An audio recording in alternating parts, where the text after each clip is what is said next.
सत्संग के 5वें भाग को प्रारंभ करते हैं। पूज्य स्वामी राम सुखदास जी कहते हैं, मनुष्य शरीर की सफलता परमात्मा की प्राप्ति करने से ही है। यह एकदम पक्की बात है। आप जहाँ हैं, जिस वर्ण आश्रम में हैं, वहीं सीधे मुक्ति हो सकती है। युद्ध रूपी क्रिया से भी कल्याण हो जाए, फिर उससे सुगम क्या होगा। गीता व्यवहार में परमार्थ तत्व प्राप्ति की कला सिखाती है। तत्व अक्रिय है, उसका चिंतन नहीं हो सकता। यन मनसा न मनुते, वह संपूर्ण क्रियाओं का आधार है। वह है रूप से सर्वत्र परिपूर्ण है। उसकी प्राप्ति का साधन है आत्मीयता। मनुष्य, पशु, पक्षी, देवता, राक्षस आदि सब बाहर की चीजें हैं। भीतर में एक ही तत्व है। सबकी स्थिति उस तत्व में स्वतः सिद्ध है। उसमें चुप हो जाएं। परिश्रम प्रकृति के संबंध से होता है। परमात्मा प्राप्ति के लिए मन बुद्धि लगाना करण सापेक्ष है। स्वयं लगना करण निरपेक्ष है। शरणागति और कर्मयोग करण निरपेक्ष साधन है। संसार का निषेध होने पर शून्य रह जाता है, तो वह शून्य आपका स्वरूप नहीं है। प्रत्युत शून्य का ज्ञाता आपका स्वरूप है। आपने संसार की सत्ता मानी थी, तभी संसार की चीज मन बुद्धि न रहने से शून्य प्रतीत होता है। यदि परमात्मा है ऐसा माने, तो वह है शून्य कैसे होगा? नहीं होगा। अभ्यास में दृढ़ अदृढ़ दो अवस्थाएं होती हैं, पर विवेक में दृढ़ अदृढ़ अवस्था नहीं होती। करना करण सापेक्ष है, होना करण निरपेक्ष है, और है करण रहित है। अगर है को चाहते हो तो करने को होने में और होने को है में बदल दो। नैव किंचित करोमीति युक्तो मन्येत तत्ववित्। जैसे किसी कारखाने का कोई मालिक न रहे तो उसका संचालन सरकार करती है। काम में कोई फर्क नहीं पड़ता, केवल मालिक बदल जाता है। ऐसे ही शरणागत के सब कार्य भगवान से होते हैं। अपने आप को सर्वथा निर्दोष मान लें तो दोष मिट जाएंगे। क्रोध, काम इत्यादि को अपने में नहीं माने। मूल में हम सब परमात्मा के अंश हैं। जब परमात्मा में दोष नहीं है, तो फिर उसके अंश में दोष कैसे? परमात्मा और उसका अंश सर्वथा निर्दोष है। वर्तमान निर्दोष है। भूतकाल के दोष को लेकर वर्तमान में अपने को दोषी न माने।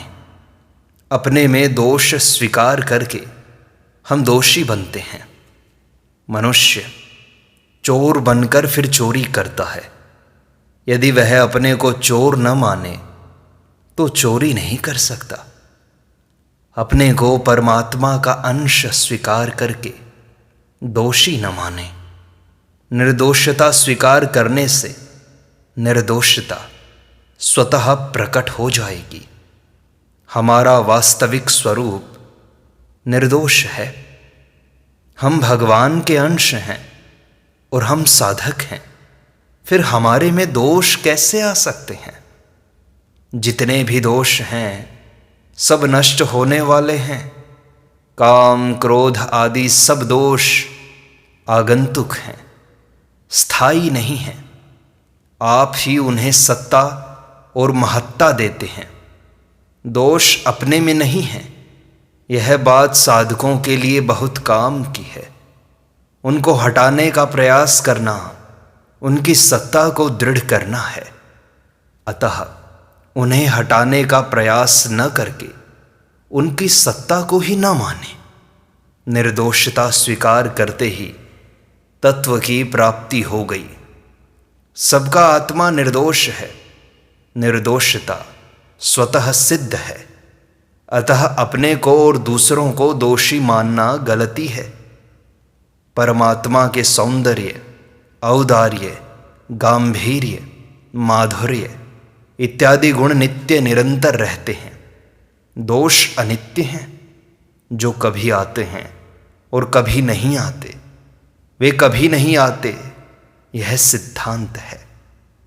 कभी मन में खटपट हो तो बैठकर 15-20 मिनट राम राम जप करो, अथवा आगमा पाइनो अनित्याह इसका जप करो, खटपट मिट जाएगी। परमात्मा ही संसार रूप से प्रकट हुए हैं।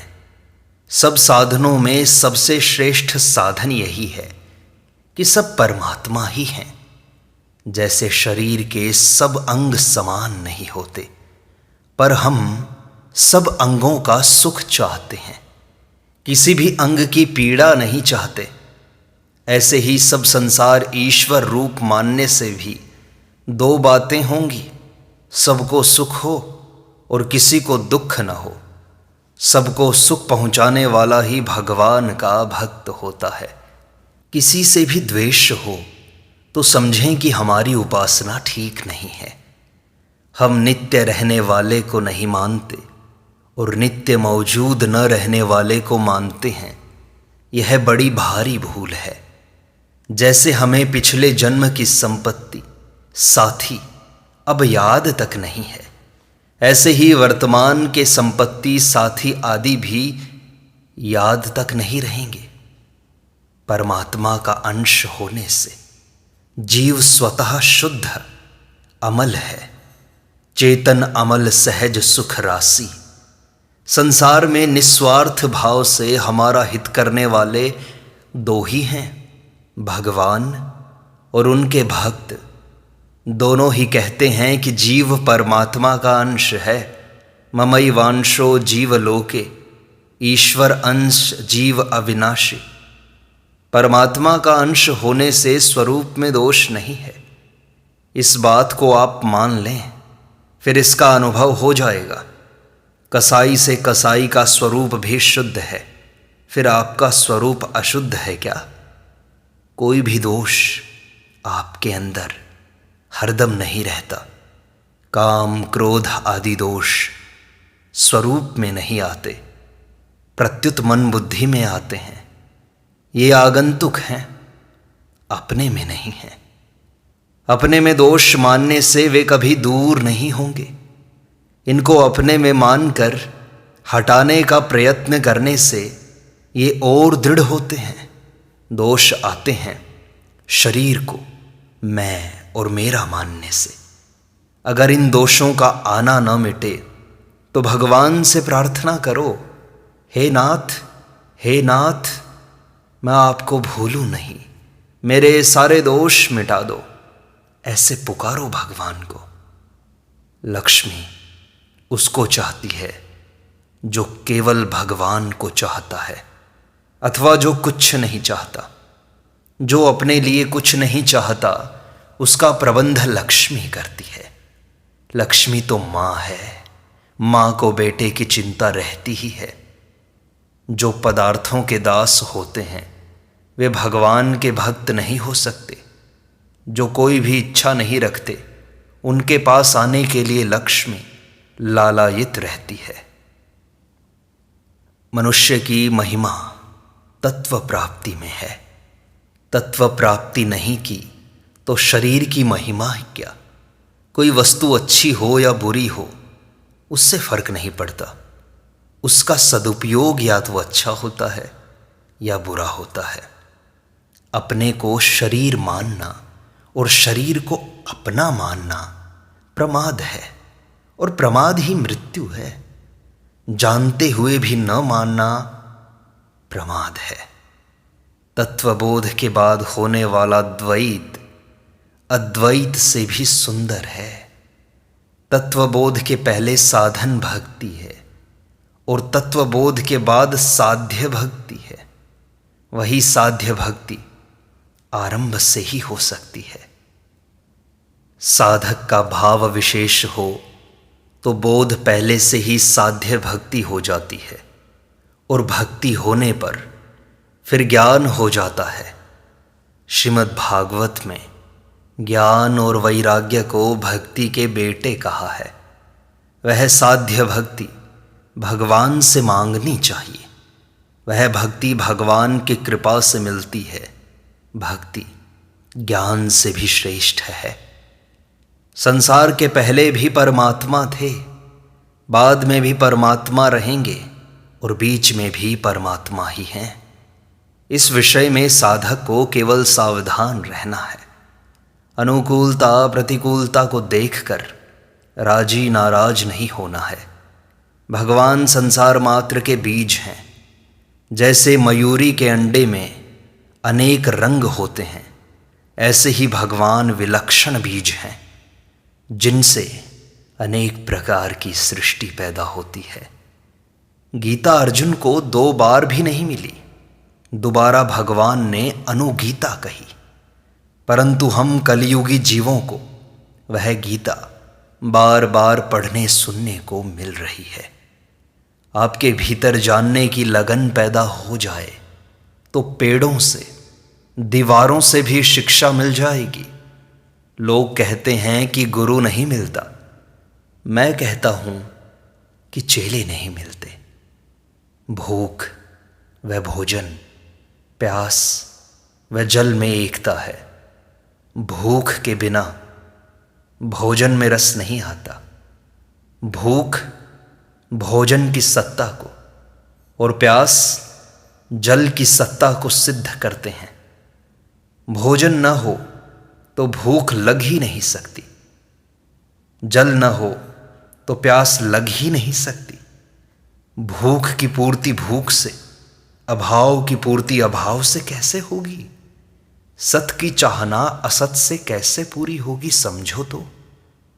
संसार अभाव रूप है, अर्थात यह भाव रूप परमात्मा की भूख है। भाव रूप से अर्थात सत्ता रूप से एक परमात्मा ही हैं। ना सतो विद्यते भावो, ना भावो विद्यते सतः। हमारे भीतर परमात्मा की भूख है रूप परमात्मा में स्थित होने से पूर्ति हो जाती है। सब अभाव मिट जाता है। विचित्र बात है कि हमारी असली भूख खाने से नहीं मिटेगी, अपितु खिलाने से अर्थात सेवा करने से मिटेगी। दूसरों को सुख पहुंचाने से विलक्षण सुख मिलता है। हमारा खास काम है परमात्मा को प्राप्त करना, और काम चाहे बिगड़ जाएं, पर यह काम नहीं बिगड़ना चाहिए। जीव परमात्मा का ही अंश है। स्वरूप से हम निर्दोष हैं। निर्दोष में दोष मानना ही तो गलती है। दोष तो आगंतुक है। निर्दोषता स्वतः है। निर्दोषता निरंतर रहती है। दोष के समय भी निर्दोषता ज्यों की त्यों रहती है। दोष का ज्ञान निर्दोष को ही होता है। यह नियम है कि संसार का ज्ञान संसार से अलग होने पर ही होता है और परमात्मा का ज्ञान परमात्मा से अभिन्न होने पर ही होता है। जिसकी प्राप्ति के लिए कुछ करना है ही नहीं, उसमें कठिनता सुगमता क्या है? परमात्मा की प्राप्ति भी स्वतः सिद्ध है और संसार की निवृत्ति भी स्वतः सिद्ध है। संसार है, इसमें जो है पना है वह संसार का नहीं है, अपितु परमात्मा का है। संसार निरंतर बह रहा है, परमात्म तत्व निरंतर स्थित है। ऐसे ही शरीर बह रहा है, आत्म तत्व स्थित है। शरीर संसार एक जाति के हैं, आत्मा परमात्मा एक जाति के हैं। अर्थात उनका एक स्वरूप है। भोग और संग्रह की इच्छा वाला मनुष्य कभी सेवा नहीं कर सकता। वह लेता अधिक है, देता कम है। जो जीना हमें अच्छा लगता है वह प्रतिक्षण नष्ट हो रहा है। मौत प्रतिक्षण नजदीक आ रही है। संसार की तरफ हमारी जैसी रुचि हो रही है वैसी परमात्मा की तरफ नहीं हो रही है। भोग प्यारे लगते हैं, दशा क्या होगी? मनुष्य शरीर तीनों गुणों से अतीत होने के लिए मिला है। यह भोग भोगने के लिए नहीं है।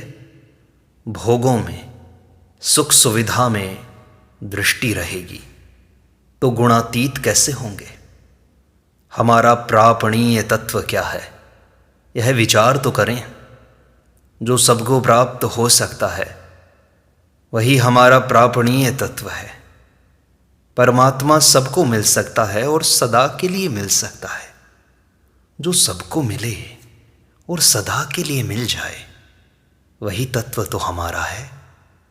त्याग, बोध और प्रेम अर्थात कर्मयोग, ज्ञान योग और भक्ति योग सबको प्राप्त हो सकते हैं और सदा के लिए प्राप्त हो सकते हैं। एक बड़ी भारी भूल होती है कि हम यहाँ के लोगों को, यहाँ की वस्तुओं को अपना मान लेते हैं। जैसे रोज थोड़े समय के लिए सत्संग मिलता है, ऐसे ही 84 लाख योनियों में भटकते जीव को थोड़े समय के लिए मनुष्य शरीर मिलता है। इस थोड़े समय में भी बहुत बड़ा काम हो सकता है। मनुष्य के लिए 2 बातें खास हैं, भगवान को याद करना और सेवा करना। लेने से चीज़ घटती है, देने से चीज़ बढ़ती है। सेवा करने वाले को कमी नहीं रहती। सूर्य को चंदन चढ़ाओगे तो आपके ऊपर चंदन पड़ेगा, धूल फेंकोगे तो आपके ऊपर धूल पड़ेगी। लोग ऐसी शंका करते हैं कि जो पाप करते हैं वे तो सुख पाते हैं, पर जो धर्म पर चलते हैं वे दुख पाते हैं। ऐसी ही शंका द्रौपदी को भी हो गई थी। युधिष्ठिर ने द्रौपदी को बताया कि धर्म का पालन सुख के लिए नहीं किया जाता। धर्म का पालन करना तो मनुष्य मात्र का कर्तव्य है, मनुष्यपना है। जो सुख के लिए धर्म का पालन करते हैं वे धर्म के तत्व को नहीं जानते। पूर्व कर्मों के अनुसार सभी सुख भी पाते हैं और दुख भी पाते हैं। जो धर्म की रक्षा करता है धर्म उसकी रक्षा करता है। धर्मो रक्षति रक्षितः। वस्तु, परिस्थिति इत्यादि में सुख नहीं है, प्रत्युत उसके सदुपयोग में सुख है। सुख में कम कृपा होती है पर दुख में अधिक कृपा, शुद्ध कृपा होती है। अन्याय करने वाला मनुष्य तो अपने पुण्य काट रहा है और पशु अपने पाप काट रहा है। संसार का वियोग नित्य है, संयोग अनित्य है। संयोग से पहले भी वियोग था, बाद में भी वियोग रहेगा और वर्तमान में भी वियोग ही है। परमात्मा का योग नित्य है। संसार के संयोग में राजी होना बहुत बड़ी गलती है, क्योंकि यह संयोग रहने वाला नहीं है। बालक जन्म के बाद क्या करेगा, क्या नहीं करेगा, सब बातों में संदेह है, पर वह मरेगा जरूर, इसमें कोई संदेह नहीं है। संसार स्वतः प्रकृति में जा रहा है और तत्वज्ञ प्रेमी महापुरुष निरंतर परमात्मा में जा रहे हैं। भोग और संग्रह को चाहने वाले लोग पतंगों की तरह हैं जो अग्नि में भस्म होने के लिए जा रहे हैं। यथा प्रदीप्तम ज्वलनम पतंगाः विशन्ति नाशाय समृद्ध वेगाः। सबसे पहले वह काम कर लेना चाहिए जिसके लिए मानव शरीर मिला है। कब तक जिएंगे इसका पता नहीं। संसार के सब कामों में संदेह है पर मृत्यु में कोई संदेह नहीं है। जन्म के बाद मरना अवश्यम भावी है, वह मृत्यु प्रतिक्षण समीप आ रही है। इसलिए चेत करो, होश में आओ। परमात्म तत्व की प्राप्ति के सब अधिकारी हैं, कोई भी अनधिकारी नहीं है। पापी से पापी मनुष्य को भी ज्ञान मोक्ष प्राप्त हो सकता है। जिसने परमात्मा की प्राप्ति कर ली उसने सब काम कर लिया। जो भगवान में लग गया वह सबसे श्रेष्ठ है। सिवाय भगवान के कहीं भी शांति नहीं है।